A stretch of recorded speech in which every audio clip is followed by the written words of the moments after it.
Chapter 30. D'Artagnan and the Englishman. D'Artagnan followed Milady without being perceived by her. He saw her get into her carriage, and heard her order the coachman to drive to Saint-Germain. It was useless to try to keep pace on foot with a carriage drawn by two powerful horses. D'Artagnan therefore returned to the Rue Férou. In the Rue de Seine he met Planchet, who had stopped before the house of a pastry cook, and was contemplating with ecstasy a cake of the most appetizing appearance. He ordered him to go and saddle two horses in Monsieur de Tréville's stables, one for himself, D'Artagnan, and one for Planchet, and bring them to Athos's place. Once for all, Tréville had placed his stable at D'Artagnan's service. Planchet proceeded toward the Rue de Colombier, and D'Artagnan toward the Rue Férou. Athos was at home, emptying sadly a bottle of the famous Spanish wine he had brought back with him from his journey into Picardy. He made a sign for Grimaud to bring a glass for D'Artagnan, and Grimaud obeyed as usual. D'Artagnan related to Athos all that had passed at the church between Porthos and the procurator's wife, and how their comrade was probably by that time in a fair way to be equipped. "As for me," replied Athos to this recital, "I am quite at my ease.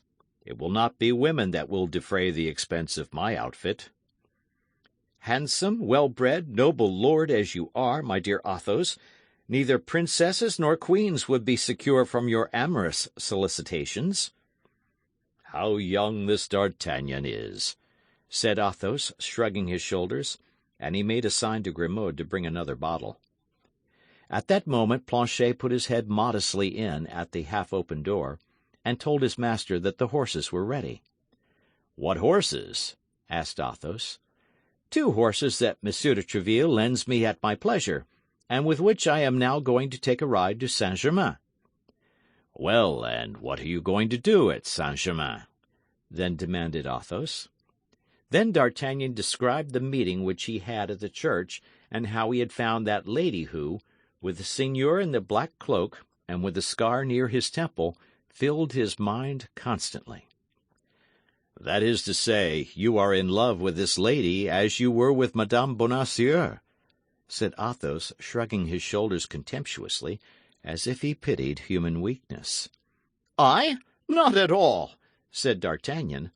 "I am only curious to unravel the mystery to which she is attached. I do not know why, but I imagine that this woman, wholly unknown to me as she is, and wholly unknown to her as I am, has an influence over my life." "Well, perhaps you are right," said Athos. "I do not know a woman that is worth the trouble of being sought for when she is once lost. Madame Bonacieux is lost, so much the worse for her if she is found." "No, Athos, no, you are mistaken," said D'Artagnan. "I love my poor Constance more than ever, and if I knew the place in which she is, were it at the end of the world, I would go to free her from the hands of her enemies. But I am ignorant. All my researches have been useless. What is to be said? I must divert my attention." "Amuse yourself with Milady, my dear D'Artagnan. I wish you may, with all my heart, if that will amuse you." "Hear me, Athos," said D'Artagnan. "Instead of shutting yourself up here, as if you were under arrest, get on horseback and come and take a ride with me to Saint-Germain." "My dear fellow," said Athos, "I ride horses when I have any. When I have none, I go afoot." "Well," said D'Artagnan, smiling at the misanthropy of Athos, who from any other person would have offended him, "I ride what I can get. I am not so proud as you. So au revoir, dear Athos." "Au revoir," said the Musketeer, making a sign to Grimaud to uncork the bottle he had just brought. D'Artagnan and Planchet mounted and took the road to Saint-Germain. All along the road, what Athos had said respecting Madame Bonacieux recurred to the mind of the young man. Although D'Artagnan was not of a very sentimental character, the mercer's pretty wife had made a real impression upon his heart. As he said, he was ready to go to the end of the world to seek her, but the world, being round, has many ends, so that he did not know which way to turn. Meantime, he was going to try to find out Milady. Milady had spoken to the man in the black cloak, therefore she knew him. Now, in the opinion of D'Artagnan, it was certainly the man in the black cloak who had carried off Madame Bonacieux the second time, as he had carried her off the first. D'Artagnan then only half lied, which is lying but little, when he said that by going in search of Milady, he at the same time went in search of Constance. Thinking of all this, and from time to time giving a touch of the spur to his horse, D'Artagnan completed his short journey and arrived at Saint-Germain. He had just passed by the pavilion in which, 10 years later, Louis XIV was born. He rode up a very quiet street, looking to the right and the left to see if he could catch any vestige of his beautiful Englishwoman, when from the ground floor of a pretty house which, according to the fashion of the time, had no window toward the street, he saw a face peep out with which he thought he was acquainted. This person walked along the terrace, which was ornamented with flowers. Planchet recognized him first. "Eh, monsieur," said he, addressing D'Artagnan, "don't you remember that face which is blinking yonder?" "No," said D'Artagnan, "and yet I am certain it is not the first time I have seen that visage." "Parbleu, I believe it is not," said Planchet.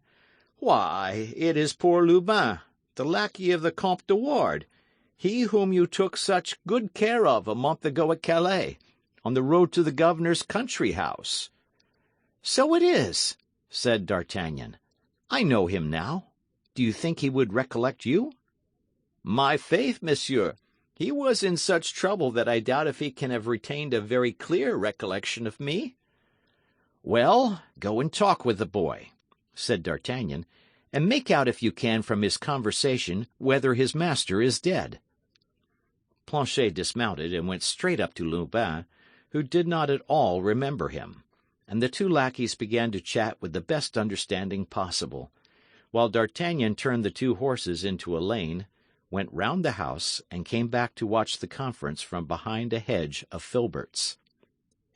At the end of an instant's observation he heard the noise of a vehicle, and saw Milady's carriage stop opposite to him. He could not be mistaken. Milady was in it.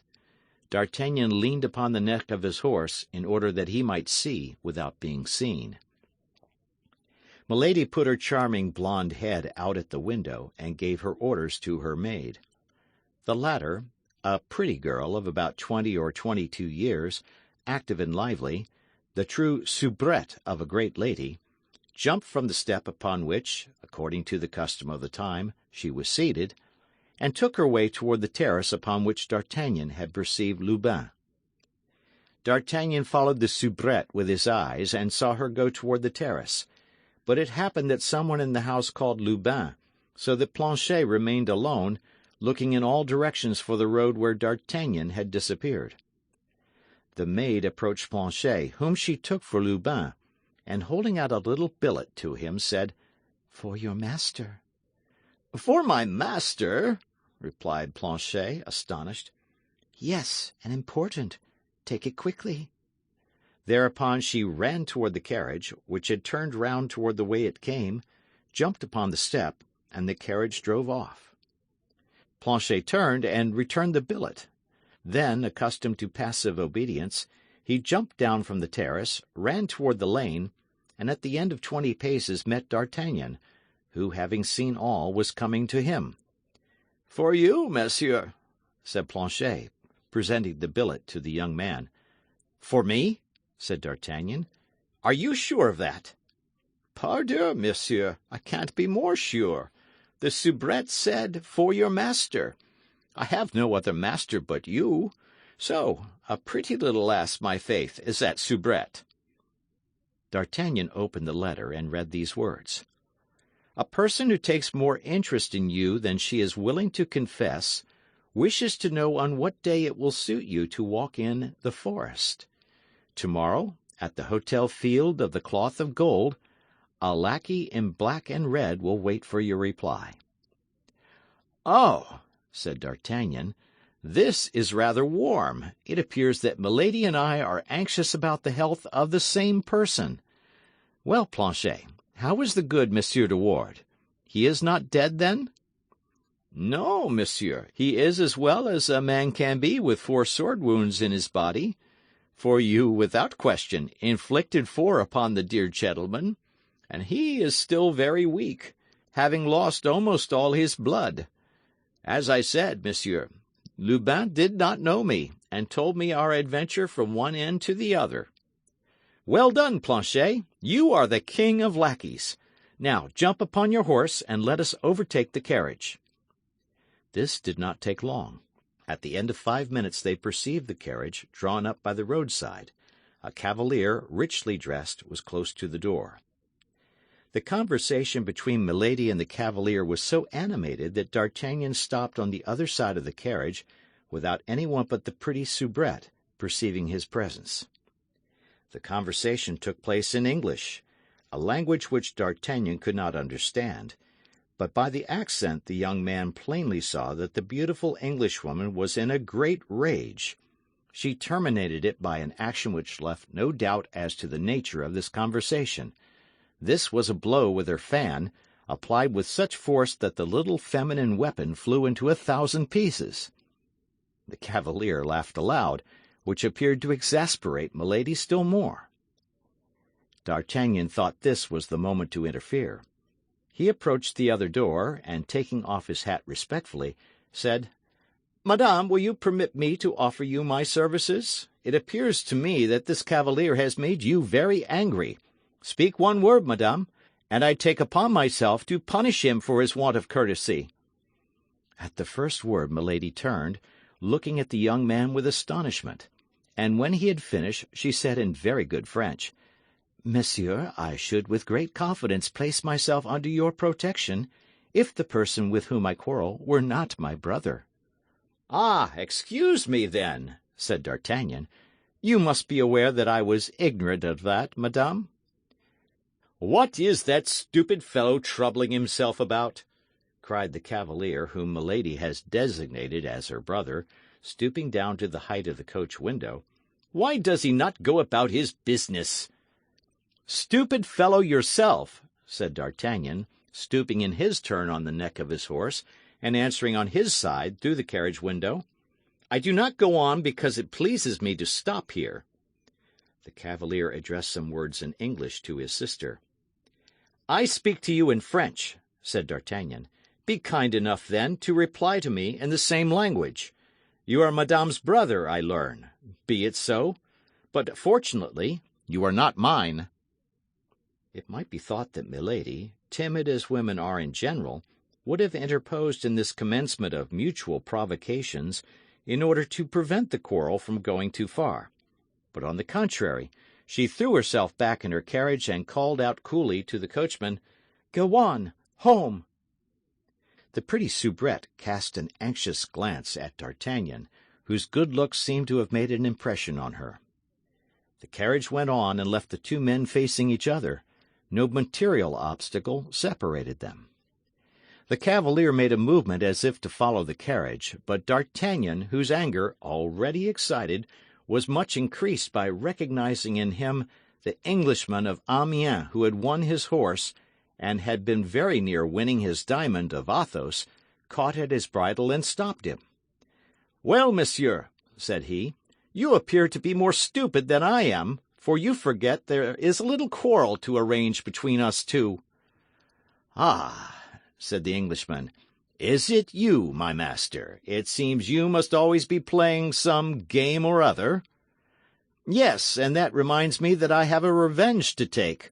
We will see, my dear monsieur, if you can handle a sword as skillfully as you can a dice-box." "You see plainly that I have no sword," said the Englishman. "Do you wish to play the braggart with an unarmed man?" "I hope you have a sword at home. But at all events, I have two, and if you like, I will throw with you for one of them." "Needless," said the Englishman. "I am well furnished with such playthings." "Very well, my worthy gentleman," replied D'Artagnan. "Pick out the longest, and come and show it to me this evening." Where, if you please? Behind the Luxembourg. That's a charming spot for such amusements as the one I propose to you. That will do. I will be there. Your hour? 6 o'clock. Apropos, you have probably 1 or 2 friends? I have 3 who would be honored by joining in the sport with me.